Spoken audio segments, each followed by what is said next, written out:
Okay, may isinagawang drug bypass operation dito sa may Ligador, Ibahay, Aklan, mga kapobre. Ang subject person si Glenn Villanueva. Live tayo ngayon sa mga stations ng media rito sa Aklan. Background sir, hingi kami ng konting background. Paano natin nakasa itong bypass operation? Ano po yung mga naging previous na monitoring natin sa suspect subject na to, sir? Go ahead.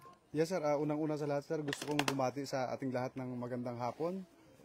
Actually, this operation is stemmed from reports from concerned citizens about this person allegedly engaging in selling and using illegal drugs. And then we validated said reports and we found out that the report was true.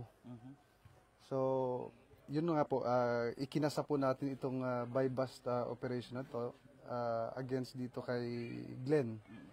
At positibo po natin siyang nabilhan ng isang sachet ng may lamang hinihinalang shabu.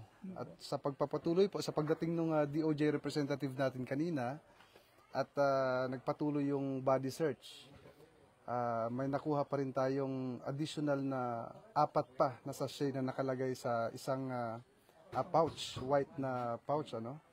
At ganun din po, hinihinala ring mga shabu ito, ang laman nitong mga sachet na ito. Sir, matagal yung naging monitoring natin dito? Sir, around 3 weeks yung monitoring na kinandak natin dito sa suspect natin, ano? In fact, yung mga personnel natin talagang nagpunta talaga dito sa area to check and to verify the veracity of the reports, ano? At yun nga po, at ngayong araw naging successful yung ating ikinandak na buy-bust operation. Ano street level siya to, sir? Yes, sir, we can consider him as a SLI po. Yun. Yes, sir. Magkano sir yung buy-bust money natin? Yung buy-bust money sir is amounting to 8,000 pesos. Our initial recovery, yung buy-bust item po natin is estimate natin po dyan nasa 1.5 grams, ano? Malaki-laki, parang hindi pa nadurog sir. Yes, sir. And May value, sir? Ano yung estimated value, street value? yung street value niyan, sir, siguro aabutin sa yung 1.5 grams aabutin ng mga 12,000 pesos. Yes. Kasi yung prevailing or yung street price sa ngayon, yung umiiral, ito naman po ay depende sa lugar, 8,000 per gram. So, yun po. So, kung 1.5 grams, Tapos 5. 12,000 siya. Saan ang gagaling? That is for the buy-bust item alone. Okay. Wala pa kasama Wala pa yung po hindi recovery? pa kasama yung na-recover natin na suspected shabu pa din during search, during body search. So, we will determine that kapag na ipadala po natin sa ating forensic unit for chemistry analysis. Saan ang gagaling sir yung kwan niya, yung supply? Supply. Well, yung previous na mga operation din po natin, yung talagang illegal drugs, these are coming from outside Aklan, outside the province. At yung possibilities po pwedeng nanggaling sa Luzon, sa Metro Manila, outside Aklan. Is it possible na connected po ito sa mga nauna nating naaresto po? Well, we will check that, sir, kung mayroong connection yung itong suspect na nahuli natin ngayong araw na to sa mga previous natin na mga nahuli. Since yung monitoring po natin, ano po yung parokyano nitong subject person? Sino po yung mga customer, kumbaga? Sir, according to our monitoring, yun talagang binebentahan niya, binibigyan niya ng illegal drugs na ito. Yung medyo kakilala na niya. Kasi sa sunod-sunod nating operasyon, nitong mga nakaraang buwan at nung maging nakalipas na taon, medyo naging matatalino na rin sila. Hindi na rin sila basta-basta nagbibenta kung sino-sino lang. So dapat trusted at yung kilala rin talaga nila. So may posibilidad na dito lang sa palibot, sa barangay na Paligid, ito, opo. mayroon din siyang binibitahan dito? Yes, sir. Tama po yan, And not only dito po sa barangay, it extends to the whole municipality of Ibahay and adjoining municipalities pa. Po, pwede itong sa Tangalan and Nabas. Yung pong medyo malalapit na bayan. And according sa kanya, no, sa sinabi niya kanina, inamin naman niya, no, na gumagamit din siya. And ang sinasabi niya, mga kasama niya rin sa trabaho, yung kasama niya sa sessions nila, no. Ibig sabihin, sir, dito sa bahay niya mismo? Yes, sir. Yes, sir. That is according to him, na dito mismo, dito sa isang kwarto dito sa bahay niya, dito sila pot session. Paano kaya yun siya? May mga bata pala siya dito. Yun nga po ang ikinakabahala natin, ano, sapagkat mayroong mga kabataan, minors pa, nakasama dito sa bahay. And yun nga po yung sa previous nating mga sinasabi dati, dapat yung guardians, yung parents talaga yung number one na tutulong or matulungan na makaiwas itong mga kabataan na ito sa mga katulad na ganito, mga illegal na droga. Sir, any reaction kasi during kanina sa body search after pong maka-recover ng 4 na dagdag na hinihinalang illegal na droga, sabi niya po, hindi daw po sa kanya. Any reaction po? Pero sir, alam naman natin, that is his allegation. Ano? Allegation niya lang yon. At kailangan ng i-prove niya yon, no? sa korte. But as far as we are concerned, as far as our operation is concerned, nakita naman po natin, ito ay documented ng body-worn cameras natin or alternative recording devices at meron ding mga witnesses, presence ng witnesses. As kayo rin po, andito rin kayo kanina. And we all witnessed na nakuha talaga sa kanyang possession yung additional pa na 4 sachet of suspected shabu. Sir, sabi niyo kanina may mga bata na dito nagpa-pot session. Paano yung magiging sitwasyon ng mga bata? Kasi yung nanay, nalaman po namin na OFW po pala. So, anong magiging setup? Mag-middle po ba dito ang ating DSWD? Ano po? Well, actually, sir, we have already referred yung mga minors kanina. Actually, isa lang yung nakita natin kanina, ano, na bata. Ano. Refer na po natin sa WCPD ng Ibahay Municipal Police Station. And yung proper disposition po nito, ibibigay po natin sa WCPD. Yung i-recoveries kanina, sir, magiging daan ba yun na halimbawa, mabigyan siya ng pagkakataon na maka-avail ng plea bargaining? Well, sir, it will depend. Depende kung gaano ka bigat o kadami yung once na lumabas po yung resulta ng yung chemistry examination. Depende po, no?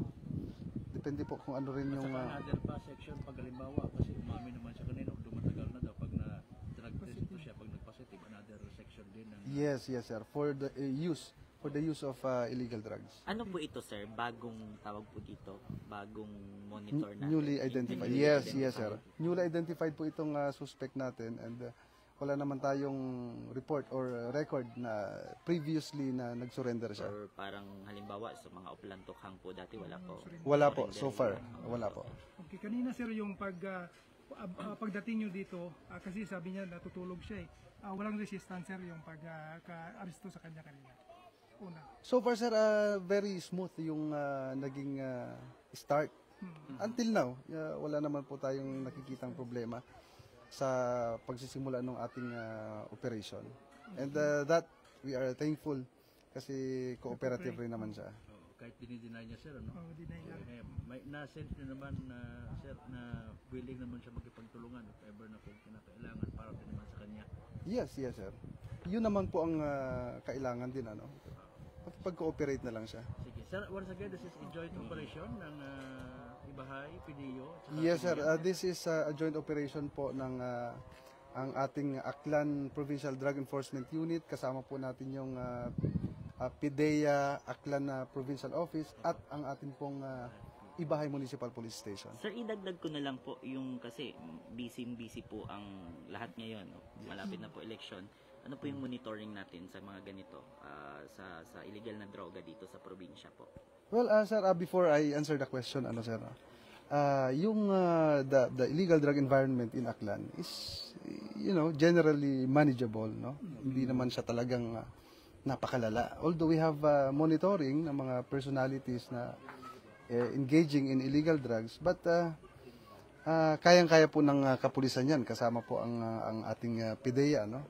And pertaining naman doon sa question mo, sir, yes, kakatapos lang po nung mahal na araw, naging busy rin yung ating mga kapulisan dito sa Aklan, ano? At ngayon lang paparating itong eleksyon natin, busy rin at halos karamihan din sa ating mga kapulisan ay madideploy. But we are continuously monitoring, no, individuals or personalities na posibleng may link or may ginagawang illegal, particularly dito po sa illegal drugs, ano. And we will not stop kahit na mayroon tayong deployment, mayroon tayong mga big events, much more po na dapat tayong maging masigasig, ano, pagdating dito sa ating operasyon, particular dito sa illegal na droga. Paano po kayong mga entry at exit point, lalong-lalo na po sa illegal, ng pagpasok nitong illegal na droga? Kasi sinasabi niyo naman po, manageable naman po ang illegal drugs dito sa Aklan. Yes, sir. All concerned government agencies, nagtutulungan po ang PNP, ang ating Coast Guard, ang ating PIDEA, and all other concerned government agencies. Minomonitor po natin yan. Yung entry points, yung mga ports natin, lalong-lalo na yung pinaka main entry point talaga natin dito from Luzon is yung itong Katiklan Port. So minomonitor po natin lahat yan. And yun nga po, sabi nga nila, we will exert our diligent efforts to ensure na hindi na po mas lumala pa, no, itong sitwasyon ng illegal na droga dito sa probinsya. Disposition sir sa subject na to? Sir, after dito, ipapamedical muna natin siya. And then, definitely, i-subject natin siya sa drug test. And then, along with the recovered pieces of evidence natin, isa-subject natin for laboratory examination to identify yung presence po nung shabu. And we will see po, probably tomorrow, ma-inquest po siya. Maraming salamat po, sir. Salamat po. Magandang araw sa ating lahat. Si Police Major Jerome Manahan ng ating Provincial Drug Enforcement Unit ng probinsya ng Aklan. Narinig natin dito sa kanyang naging pahayag patungkol dito sa subject person na si Glenn Villanueva na naging subject nitong drug bypass operation dito sa lugar po ng Ibahay. Dito po ito sa may barangay Rigador, Ibahay, Aklan. Sabi ni Major Manahan kanina, no, itong lugar mismo ng suspect dito nangyari itong mga pot session na ginagawa, no, at ang mga suki nitong subject person ay yung mga kakilala niya lang din, no, at newly identified itong subject person na ito na nag-engage nga raw sa illegal na activities or illegal nga droga. So ayan, medyo malapit lang ito sa barangay hall, nandadikara, no? Covered court. Covered court nila, yan lang yung covered court nila dito. Yan. Ayan, so dito papasok dito sa loob na area yung bahay nitong subject person.